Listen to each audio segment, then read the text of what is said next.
Hi, everyone.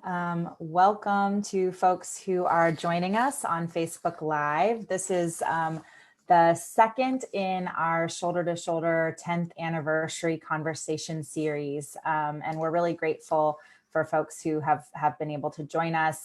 If you missed our first one, it was with Valerie Kaur, and you can find that conversation on our Facebook page. I'm so grateful today to be joined by Rev Jen Bailey for this conversation. And the purpose of this series is really to look back and to look forward together. And we're doing that in a variety of ways with people who have different sort of places and perspectives on the intersections of faith and justice, some specifically working on fighting anti-Muslim discrimination, but well beyond that as well. And so for those who are unfamiliar with Rev Bailey, she is an incredible minister, a public theologian, a faith and justice leader in the multi-faith movement for justice. She's the founder and the executive director of the Faith Matters Network. She's also the co-founder of the People's Supper, which if you're unfamiliar, look it up. It's a project that is working to repair breaches in interpersonal relationships across a variety of different divides that we're facing in the United States. And I've been privileged to take part in a number of People's Supper conversations, and they're so powerful. It's incredible to me how just the work that they're doing to be so intentional about how we come together for gatherings or for eating together is just how powerful it can be when the right types of intention are put into those gatherings. So that's a little bit about her background, but just want to give Jen a chance to say hello and to tell us a little bit about you. So you're coming to us from Nashville, correct? I am. Well, yes. Thank you so much, Catherine, and thank you to the Shoulder to Shoulder community for inviting me into this conversation. And first and foremost, congratulations on this milestone. 10 years is not a small thing, and 10 years doing this work in this season and climate of our nation's history is really powerful. So I'm so grateful for the work that you all continue to do, helping ground and center combating anti-Muslim bigotry throughout the country and globally as part of what the work of justice is. And so thank you for that.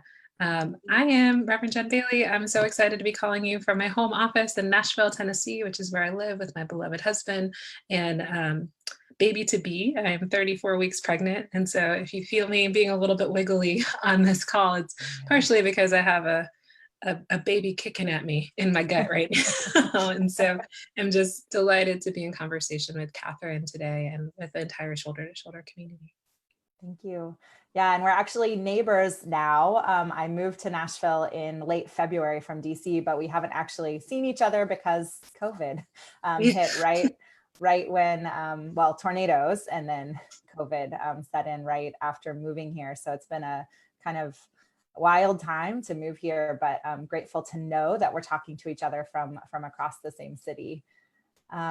So Jen, I've heard you tell the story of how 9/11 really shaped your trajectory and helped kind of form how you entered into and how you see yourself in this work. So I'd love to ask you for folks here to talk a little bit more about how you got into interfaith work, how you frame that also, because there's many ways I could ask you about this, how you got into faith and justice work, how you got into interreligious work, but how you think about and frame that, and then how you've seen things change over time. And maybe you can talk about in that, like how, if and how your approach to interfaith work has shifted over time.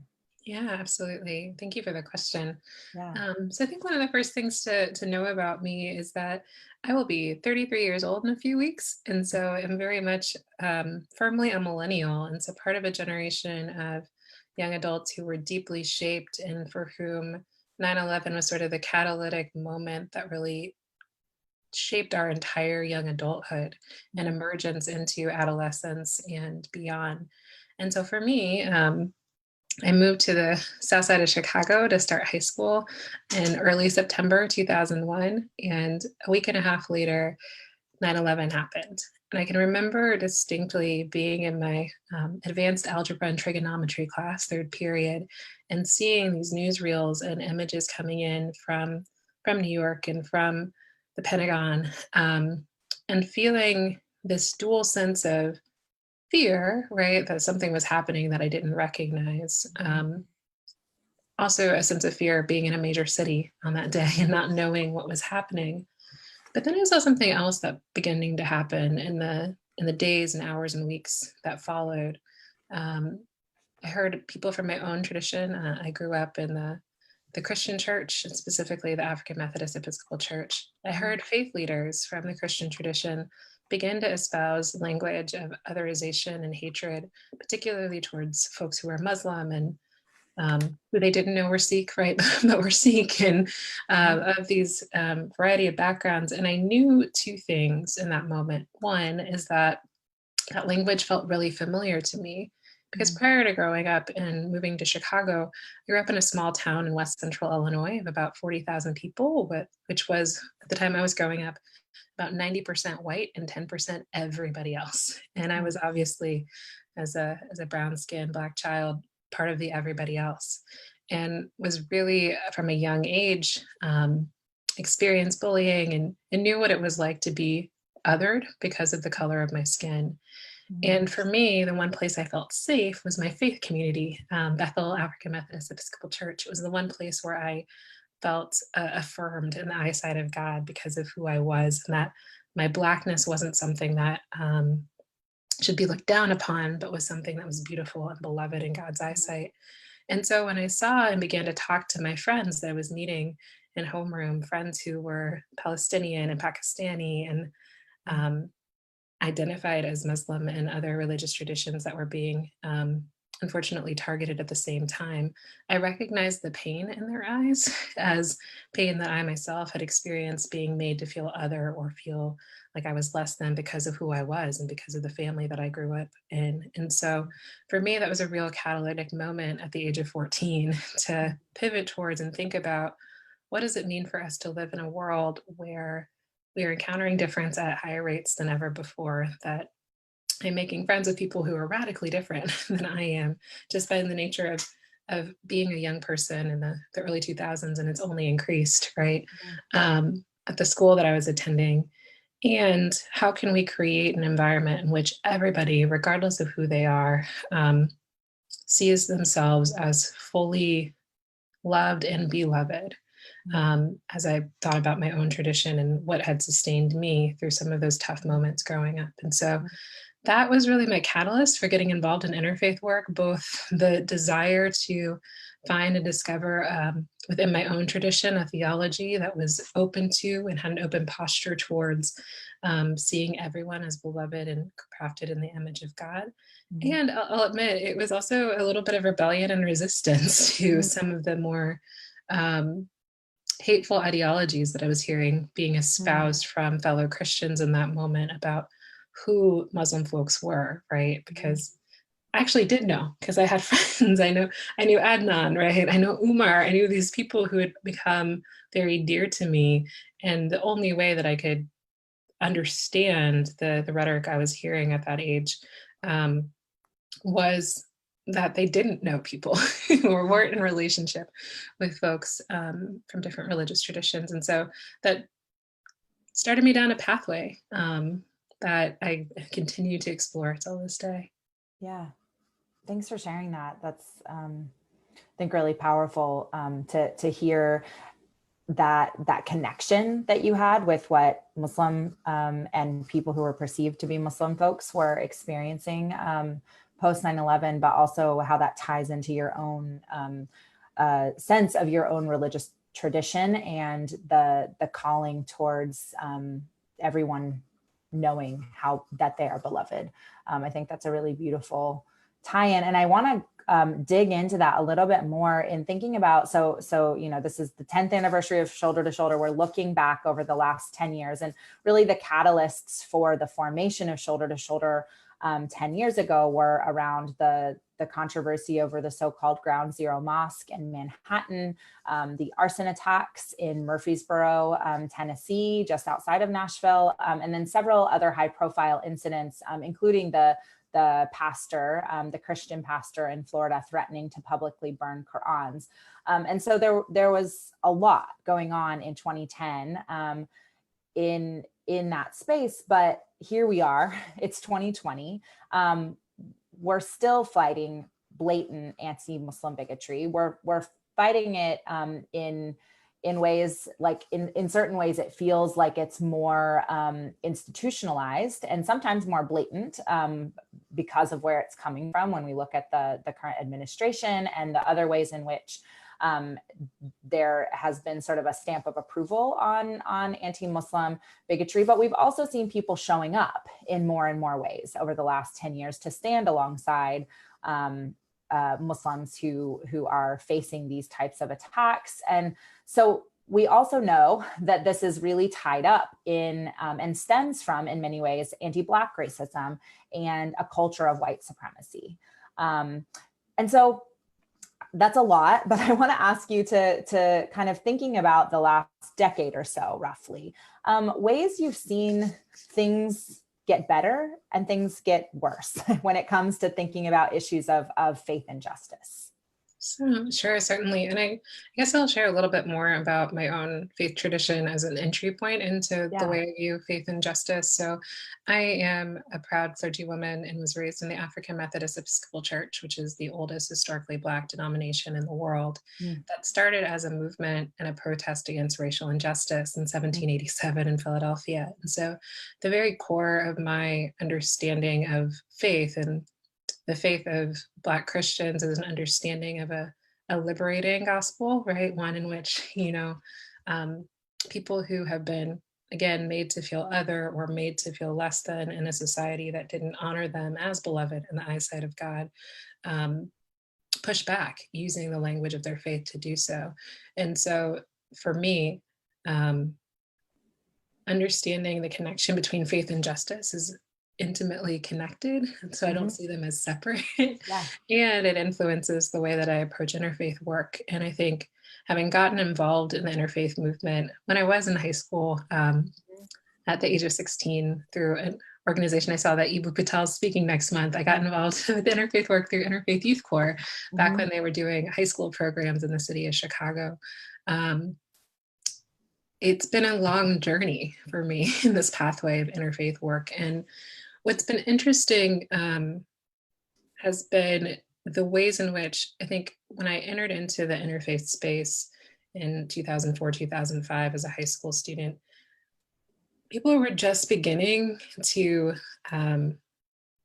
focus in on sort of a vocabulary of what it meant to have shared values and put that at the center of interfaith work. And so a lot of the focus and emphasis was around creating spaces of commonality, of shared values, of getting to know one another better, which I do think and continue to think that relationships are the key to any sort of social change work that we ultimately want. But what I wasn't hearing in those conversations at the age of 17, 18, up, through my time in college and early organizing work was an analysis of intersectional power and oppression and how there was a connection between anti-Blackness and anti-Muslim bigotry, right? That there is a connection in the sort of broader picture of how power and privilege is structured in our society between those that are cast aside and those who are viewed as good, right? If we're going to use that sort of language. And so what I've noticed over the past decade or so has been an interesting turning to, in at least a conversation of how power and privilege function within our society and how oppression can truly be intersectional, right? It's not just that people carry singular identities when they walk into the room to do interfaith work. So often as a young person, I was the only Black Christian in spaces with other young people. And I was expected to wear the identity of my Christianity and leave the identity of my Blackness behind, knowing intimately that the way in which I perceived my Christianity was deeply shaped by my experience of Blackness. And so I would say that one thing that has been a positive progression has it been at least the introduction of these conversations around intersecting identities into the interfaith movement. But I think the jury's still out. I mean, Catherine, you've heard me rebel in multiple spaces about, what is there an interfaith movement? And because when I think about social movement structures, and as I went through seminary and graduate school, I'm thinking about what drives social movements. There's usually an end goal in mind, right? There's people are coming together to advance some cause of justice. And I don't know that we've had a common agenda in interfaith work for what that end goal should be. I think there's a wide variety of reasons for that, some of which are really good. But I continue to find myself as I look ahead to the next 10 years in a posture of curiosity, is what I will call it, about what is it that we're after? Are we doing relationship building across lines of religious and theological difference for the sake of building relationship? And if that's the case, then I do think that there's an inherent good in that for the good of our society and for what it means to heal in this moment where there's so much rupture in our country and globally. And I think there's a potential to do something a little bit more and push on things, but it's when we attempt to set out an agenda for what those issues should be that I think it becomes a little bit more complicated. And so I'm entering into this conversation and the conversation about interfaith work moving forward in a deep posture of curiosity about what folks' appetite is for pursuing some of these broader, bigger social justice issues, whether we're talking about ending state surveillance and violence or things that might be viewed as a little bit controversial, right? And other spaces are risky to approach. Right. Yeah, and I've heard people, kind of reflect on this as maybe it's worth talking about interfaith movements, plural, rather than seeking for an interfaith movement, which I think is a critical piece of the conversation. And even in that, that's still incredibly complicated for sort of seeking common goals across those movements, if we even think of them in that way. And one other, question I wanted to pick your brain on in this space is, there's often this sense of interfaith work as kind of this subculture. Sometimes this almost as sort of a hobby. And I don't mean that in a derogatory way. I just mean that there's this subculture that is sometimes created in certain communities around interfaith work, and that in order to do interfaith work, therefore you go to dinners, go to events, you kind of participate in this subculture, and then people talk about the challenge of reaching beyond the quote unquote interfaith choir. And so I wanted to kind of pick your brain a little bit about that too, like thinking about, what does it look like to push for multi-faith interaction as part of a norm in our country, rather than sort of feeding into it as a subculture, if that makes sense. Yeah. Man, you asked the question, I'm like, wow, what a privilege to be able to view interfaith cooperation as a hobby. And what I mean by that is, I guess I should also share, I'm in an interfaith marriage. My husband is Jewish at a time of rising anti-Jewish and anti-Semitism, right? In a time of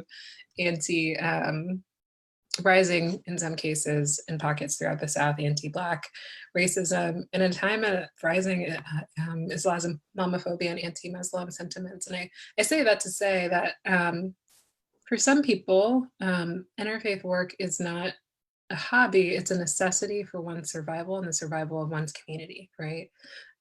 Without doing this sort of strategic coalition building, people are put in direct danger or in danger of being mislabeled or having their communities under attack and under siege without any sort of protection work. And so my gut instinct was like, I know what you're talking about. It's like the interfaith sewing circles that are so beautiful and right. Like I think I have a sense of the images that are coming to mind for you, but to me, this work cannot be an accessory, but is fundamental because again, there's just too much at stake for certain communities in this season. Literally issues of life and death and folks' well-being is at stake in the questions that we raise about how we engage with in community with and in solidarity with those who are struggling in a real way against language that and rhetoric that then gets embodied as values and then gets translated into actions that are hateful actions and hate crimes in some cases. And so, you know, to folks who lament sort of the hobbifying, is that a word? Like, I don't know if that's a word. Let's make it a, I'm looking at Heather, the PhD. Can we make that up into a word? The hobbification of interfaith work. I feel you. And like people's lives are at stake. So this isn't a question of this being a hobby. It's a question of how we begin to embed these questions and practices about recognizing the deep humanity in others, particularly across religious tradition, into our work for justice and equity in the world. And so all that is to say, you know, we aspire to make interfaith cooperation a social norm in many spaces, but I would say that I aspire to make interfaith justice work a social norm. I aspire to make interfaith racial justice work a social norm. I aspire to make ending violence and brutality against religious minorities a social norm, right? That there are real concrete actions and steps that we can do and take that are at stake in this season that feel really important to me. Yeah, thank you for that. In many ways, I think that in certain ways, it's a perspective and language shift in some spaces, but also a question of who is setting the table, like who is centered in the work, that shifts how it looks, how it shows up, and how people think about interfaith work. So I really appreciate your perspective there. Thank you. I want to talk about allyship, and I appreciate your, you have often talked about that we shouldn't be necessarily talking about allyship, we should be talking about accompaniment. And, you know, thinking about the last, 10 plus years, what have we learned in these spaces on what is going well in that, and where there is need for growth? Yeah, I was just having a conversation with a friend yesterday in the context of racial justice work, talking about how you can't like self-identify as an ally. That's a title and an honorific that's given to you by the community that you're attempting to ally yourself with and have some skin in the game with. But what you can do as somebody who carries a degree of privilege, and, you know, in my case, when it comes to my religious identity, my educational background, my class identity, when it comes to interfaith work, what I can do is show up and be present for and bear witness to both the joys and struggles of the communities in which I'm seeking to accompany and offer, to the extent that it is useful or I can, to be of service to them. And I think that's the line between allyship, which has become almost sort of a politicized identity, right? It's a badge, something that people like to wear, versus adopting a posture of humility and servitude and service, which I think is what accompaniment is about. That when we think about what it means to accompany, or literally to walk alongside communities, that there is not the sense that I hold more power than you, or I have something to teach you, but rather that we're in this struggle together, and it's my job in this space to be of service to you in whatever way you define that it's being necessary or important for you in that season. It could be, you know, signing or pushing back against a hateful legislation or a bill that's up for in a state legislature. Or in some cases, it might be just like making sure that people have water at a march, right? Like, and so as I think about what distinguishes those two categories or how we've thought about it in the past, there have been a whole lot of folks who've run to and wanted to embrace the title of ally or have claimed that title without honestly having done the work with communities to really to earn that. And so I think it is through the lens of the best work that I've seen is work that interfaith work I've seen has been work that has centered the needs and the voices of the communities that are most vulnerable, most under attack, and acknowledge those communities not just as victims of systems, but as empowered, wise, and grounded and deeply rooted communities that have an opinion about what's at stake for them and who they want to become in the context of this society and this country, and whose voices ought be at the center of all of our considerations, rather than trying to let us be a voice for them unless they ask us to, right? So again, I think accompaniment is about adopting that posture of humility and being of service to the communities who are most actively in need. And I get excited when I see interfaith work that embraces that posture, and individual leaders who embrace that posture of humility as we approach what it means to do this work well. Yeah, so kind of leading off of that, what does an anti-racist interfaith commitment look like in practice from your perspective? If we're You're just gonna go there, Catherine. Let's talk about it. Let's go. Well, I mean, I think I want to answer this question in two parts, because I do think that the implications of using the term interfaith is that you're bringing together people from a variety of different religious communities to have a common conversation about goals or set an agenda for shared relationship and shared priorities. And I would argue that there's a two-part to how we think about interfaith anti-racist work. There's the work that needs to be done intra-community, right? So when I think about within the broader context of American Christianity, there's a lot of work that we need to do as an ecumenical movement, meaning across Christian denominations, dismantling our own sense of anti-Blackness or just white supremacist thinking and theology within our own context. This may be even a little controversial to say, but I don't mind. But even within the Black church, we have some unpacking to do of our own internalized anti-Blackness and internalized white supremacy.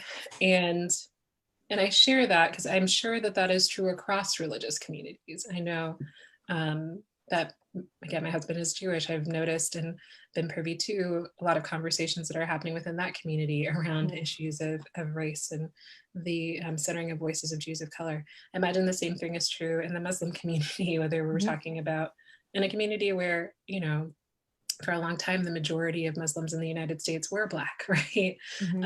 Or identified as Black. And so I share that to say, because I think before we can even have a conversation about what it looks like to do this work in an interfaith context, there's deep work that needs to be done within our own communities. At the very least, like identifying the way in which race and racialized practices that we've been socialized into in this country have been pervasive in the way that we've treated one another within our communities. And I would argue that's not just true domestically, but the ways in which American perceptions of anti-Blackness have been exported and therefore adopted globally into a global sense of anti-Blackness, which then, of course, influences. I'm naming anti-Blackness as one form of structural racism that is true, but I would argue is probably the most dominant in our conversations, particularly in the US right now. As we think about the history of our country and who who again has been the most maligned and looked down upon. I would argue that it's Black and Indigenous folks, right? Yeah. and our perceptions of that. And so as I pivot in thinking about how this translates in terms of our interfaith work, I would be really curious what interfaith communities and conversations would look like that center and honor the experiences of folks of color, particularly darker skinned folks of different religious backgrounds. Historically, in my finding of the interfaith space and my engagement with it over the past, 15, 16 years it has still been in many spaces a culture that has been dominated by whiteness. And what I mean by that is both in terms of participation from my religious community, most of the Christians in the room who often show up in that space tend to be white and tend to be from more mainline denominations. And I would argue the way and form in which these conversations take shape tend to follow a particular cadence and pattern that is normative for white communities, but may not be normative for communities of color, right? And so I'm curious about what it looks like to turn that on its head. But that also isn't to say that we don't have examples throughout the history of our country of people from across different religious backgrounds coming together to work on really important issues, whether we're talking about remembering John Lewis last week, the Selma movement, and how different people from different faith traditions came together around voting rights there, or we're thinking forward to even some of the work around detention and the detention of minors at the border, right? There were interfaith coalitions who showed up and prioritized the needs of communities of color. And that's partially because, there are folks of color of all different religious backgrounds, right? There are Black folks and Latinx folks and others who are Muslim, who are Christian, who are Jewish, right? And again, it's at the intersection of those identities that we can begin to identify voices who perhaps have not been centered to our interfaith movements with an S. I appreciate that intervention, Catherine, that you introduced earlier. And can begin to define a different sort of agenda that begins to name common areas that of not just shared values, but common areas of action that might bridge across some of these lines. Yeah. And that was part of your thinking in founding Faith Matters, yeah? Like thinking about the action of faith communities together. Yeah, I mean, it's been a wild ride this past 6 years. I think there has been a deep, there's been a deep way in which, as we have gotten more specific about the work that we do, which is really in that area of accompaniment, right? So we work to support faith leaders, community organizers, and activists to stay in the work of social change, social justice over the long term, knowing that those three groups often experience higher rates of burnout, higher rates of stress-related diseases, and others. And so we have positioned ourselves to think about ourselves as how we care for the caregivers, heal the healers. And that includes our religious leaders who are on the front lines of social change.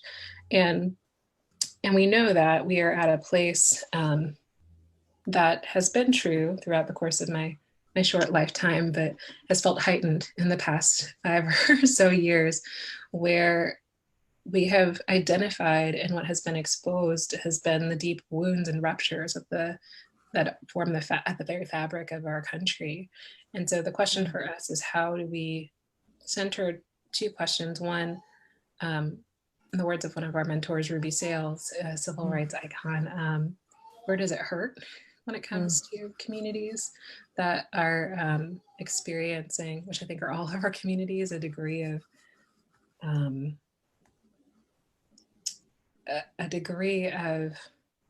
deep identity crisis in this season, which I would argue is a spiritual crisis. And what needs healing here is a second question that's paired with that. And so, for us, that is rooted certainly in an ethic of justice, but is more fundamentally rooted in the desire to create spaces where people can see the deep humanity in one another and see each other as assets in building the society and world that we want to build and want to be. Yeah.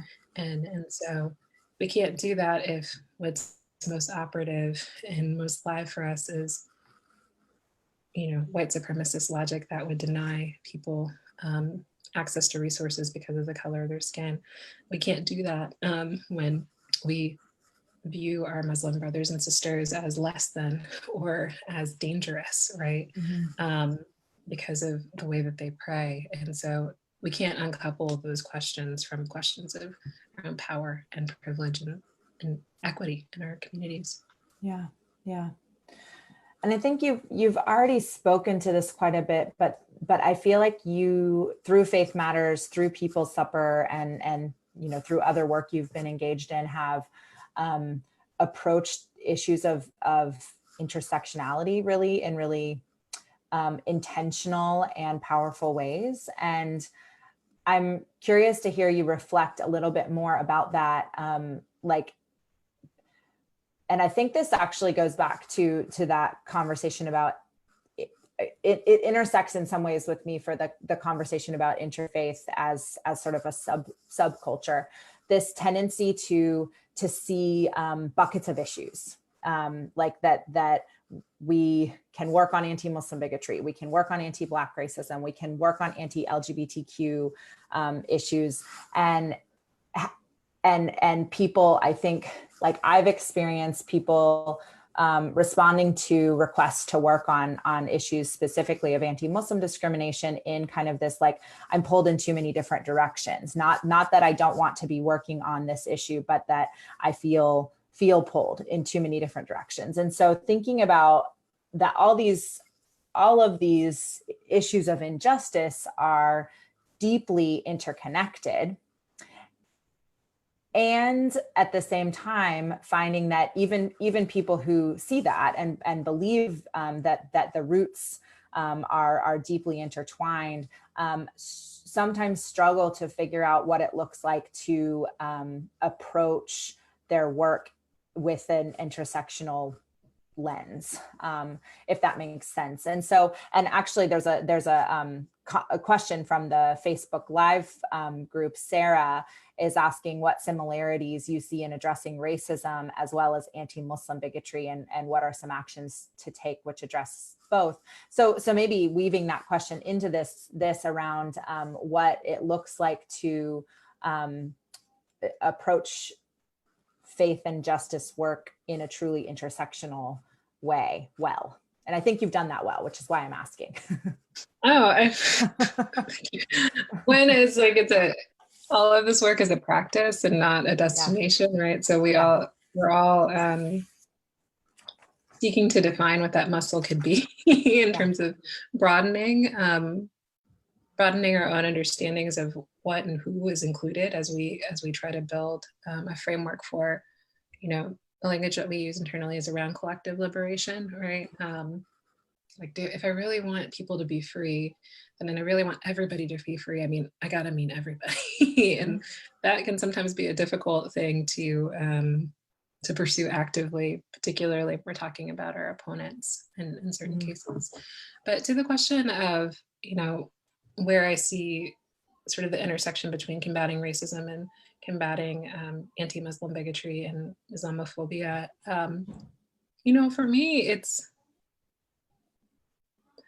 it's not that hard. and I say that to say that, if I believe that Black Lives Matter, then I believe that all Black lives matter, including Black Muslim lives, right? That again, each of us contains multitudes in terms of our identities.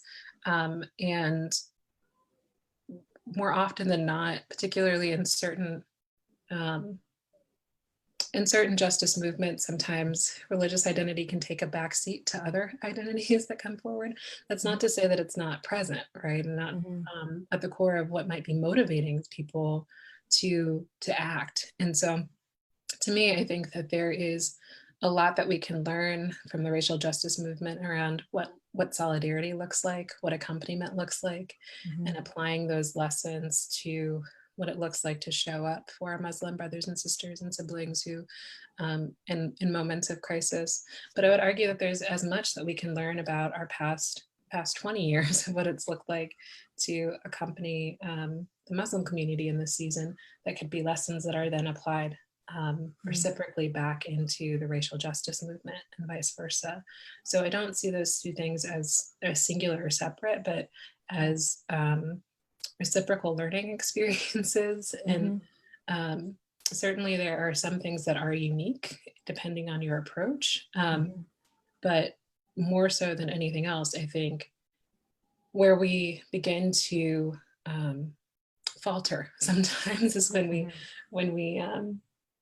to your point, Catherine, like begin to build up these walls and can't see the similarities in those spaces, and don't view our experiences as learnings that can then be translated into different contexts. There's a lot for us to glean and really take from both spaces. And I think in this particular one, I mean, the stats show that, or demographic data shows that about 25% of the American Muslim population is Black. And so I think that is, I have seen that as being centered more in the conversations around anti-Muslim, addressing anti-Muslim discrimination in recent years, that this reality has been raised more and more, that these are not separate issues, that they're not, yes, there are ways in which people are kind of addressing them in a variety of ways when it comes to specifics, when it comes to legislation, but even thinking about something like the, one big piece of work that folks in the work to address anti-Muslim discrimination have been involved in recently is the Muslim ban, which of course many have started referring to as the Muslim and African ban because of the way in which the racialized way in which it was conceived and applied. And anyway, I think that there's, like, I know I have a lot to learn in this space, and I think as a community of folks working on these on issues of anti-Muslim discrimination specifically, there's a lot of learning that has happened, I think, by centering and hearing from the voices of folks who are Black and Muslim, saying that these are not different issues that we're grappling with here. Yeah, and just to add to that, I mean, it's been interesting, right, over the past 10, 15, 20 years to see the way in which a religion has been racialized in the United States, right? That it is one of the oldest tricks in the American playbook is that when communities fall out of favor with whiteness, and I talk about whiteness as an ideology, I'm not talking about white people, right? People, but that they become racialized, right? So it becomes about the scary brown-skinned Muslim person, right? That that the honorary whiteness that might have been bestowed on a community 40 years ago can be easily taken away. And so even as we talk about the intersection between race and religious identity in the US, there's something to be named about the ways in which the Muslim community has been racialized since 9/11 in a particular way that orients them as closer to Blackness than whiteness in our public perceptions and treatment, in their treatment. Right. And speaks to the ways in which other brown people in particular have been targets of anti-Muslim discrimination, whether or not they identify as Muslim themselves. So thinking about of course, the Sikh community and the way that they have been targeted by anti-Muslim bigotry, but also, Arab Christians and different ways in which you can see in practice the racialization taking place. So we have about 15-ish minutes more together. And I want to spend a little time looking forward. And we've done that a little bit already in this conversation, but want to hear where you see us in 10 years. How would you articulate your vision for this nation? And what does it look like to get there? What do we need to do? Yeah. Oh, I'm so glad you asked me that question. We have conversations about these topics and they can be so so heavy. And I have been, and as I shared at the beginning of our conversations, I'm 34 weeks pregnant, which at some point, I feel like all the mamas who've been having in pregnancy during this pandemic need to write a collective book about that experience. But what the great gift of being pregnant in this season of our nation's life has been is that I've been daily grappling with a sense of deep grief as we think about the COVID-19 pandemic and the way that that has not discriminated in terms of, everybody has the potential to catch COVID-19, although communities of color have been disproportionately impacted by it and have experienced greater degrees of death and loss. So I've been sitting in a space of deep grief, mourning George Floyd and so many others who have been the victims of state violence. And then I get like this kick in my abdomen and I'm like, oh, there's new life coming. And so I've also been living in this space of deep radical hope, a hope that's sort of not the fluffy stuff, but is rooted in a sense of where we ought and could be.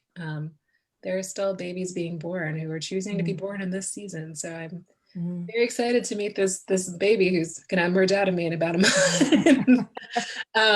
And so I shared that sort of state of being and joy to say, I have also been in a space of deep imagination over the past 6 months. I think we can get stuck in what's wrong. And I have seen more signs of the potential for true transformation in our communities, shifts in public opinion. And, if you'd asked me 6 years ago if there'd be a majority of people who would agree with the statement Black Lives Matter, I would look at you like you were crazy, right? But we've seen that transformation over time. I see it in the faces of elders who are elders of many justice struggles and movements over the past 40 years who say that they have a sense of hope.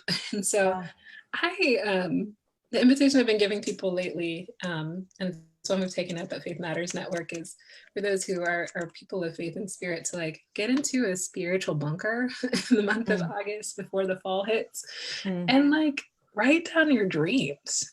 Get creative and imagine, right? Because I think we are in a space and time where new ideas are being born, where new vocations are being born, where not everybody has to be a frontlines activist. Some of us are called to be care providers. Some of us are called to be in different roles, and discern for yourself where you feel most called to in this season, whether that be by issue area or just vocational area, and dream big, because anything is possible. I keep imagining what if unicorns were real, right? And thinking about, speculative science fiction and science fiction and what they have to teach us about turning our world upside down and imagining and giving space for solutions that we haven't been able to see yet. So I hope for the interfaith movement moving forward in this season is that we can allow our wild imaginations to run free with how we might envision and what we have to offer this season in our nation's history, particularly as, I can speak for my faith community, I believe in a guy that died and got up, right? The Christian tradition, I believe in angels. I believe in miracles. I believe in actually believe God is real. I really do. Really do. And I know that's not, some people would look at me like I'm crazy, but I actually believe God is real, right? So so if all of those things are true for me, and that I believe in something that is greater than myself, that is capable of holding and transforming things in ways I can't imagine, the question doesn't become how I become God, right? That creative force, but it's about how I exercise my gifts and talents to imagine and be a co-creator with the divine in beloved community in this season. And so, for me, that's looked like taking good care of myself, staying in the house and not being front and center at protests, but dropping some money in some strategic places to support what's going on, right? Because it's not my role to be in the street right now. But I would encourage whoever is listening to think about what are you being called to in this particular moment, and knowing that that might change a month from now, 5 years from now, 10 years from now, that those roles are always defining and redefining themselves. Yeah. I love that, the call to go into a spiritual bunker for the month of August. I think that's a beautiful call to folks who can do that. I think it's a beautiful thing to figure out a way to take that space for imagination too. And practice, I guess I should say is that as people of faith and spirit, one thing that we have are these rich traditions of prayer and meditation and community that we have centuries of knowledge to pull from. So let's pull from it. And when I say go into the bunker, I don't mean like you have to become a mystic that wanders into the desert for 40 nights, right? Like what I'm saying is like, maybe can you find 10 minutes a day just to have a dream space for yourself? Yeah. I love that.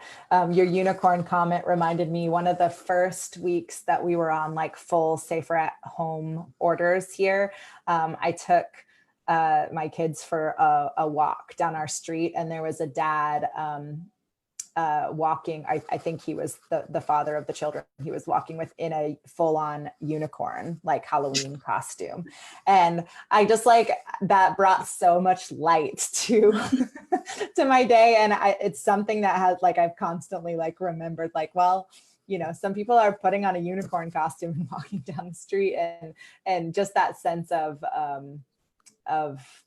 hope. And I mean, it's silly, it's super silly, but I loved that image, or it just connected to that for me, that it brought some brightness to a day that was a little bit dreary. So so there's a couple other little questions that have come up from the Facebook Live, and I want to pull out one of them from someone asking, we're living in such polarizing times. For someone who has dedicated their work to building relationships across difference and bridging divides, and maybe you can speak to that, are there some instances when you think the gap is too wide, or too dangerous to attempt to cross, or not worth trying to bridge?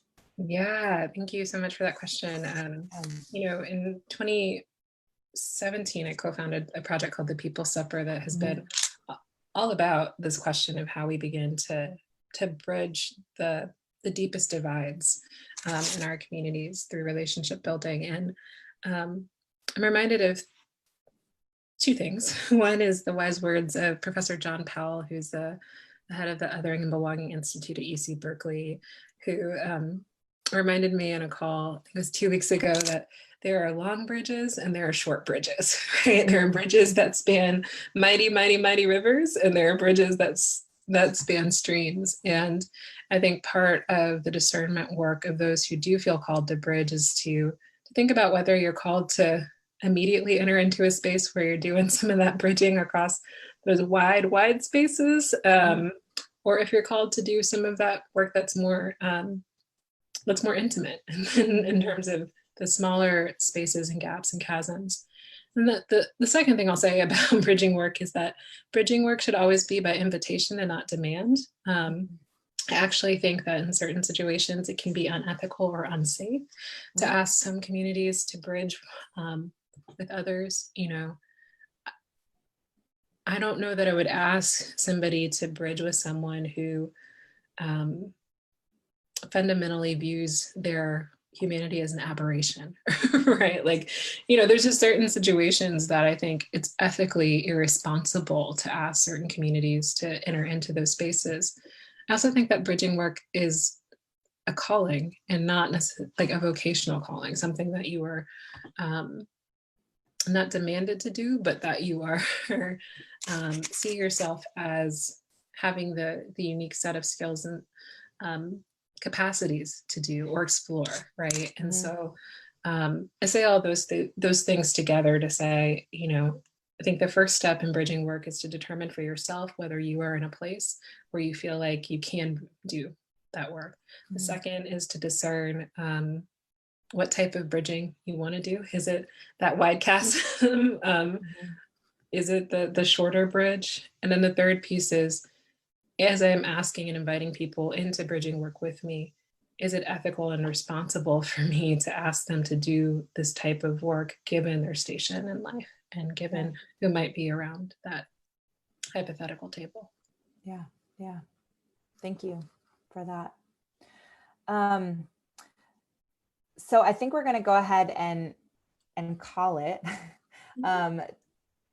And just, there's been folks on the Facebook Live just really expressing gratitude for your time and for your energy, and just really grateful for you taking the time to speak with us, to be in conversation with me, and to share your perspective on this, especially as you're on the verge of giving birth. And I resonate with just the sense of like that bringing life into the world is, I think over the last few years, that has been for me as well one of the most hopeful pieces of this work, you know, working on this over the last 4 years of the current administration, just that the reality that there are new lives that can help us to imagine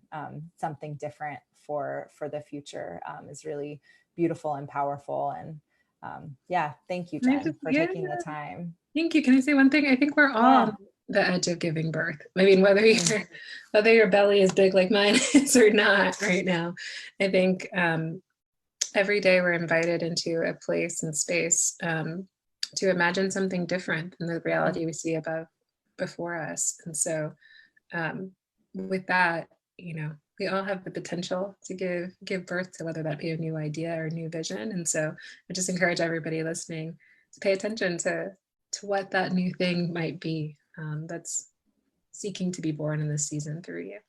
Yeah. Thank you. I love it. Thank you. Thanks for that call. Yeah. Awesome. Thanks again for taking the time, Jen. It's been great. And thanks to everybody who is thanks for tuning in, everybody. Yeah, thank you. And we'll be on in September with Ibu Patel. So hope that folks can join us for that conversation as well. Everyone have a good rest of your, what is this, Tuesday? Yeah, take care, everybody. Have a good one. Bye.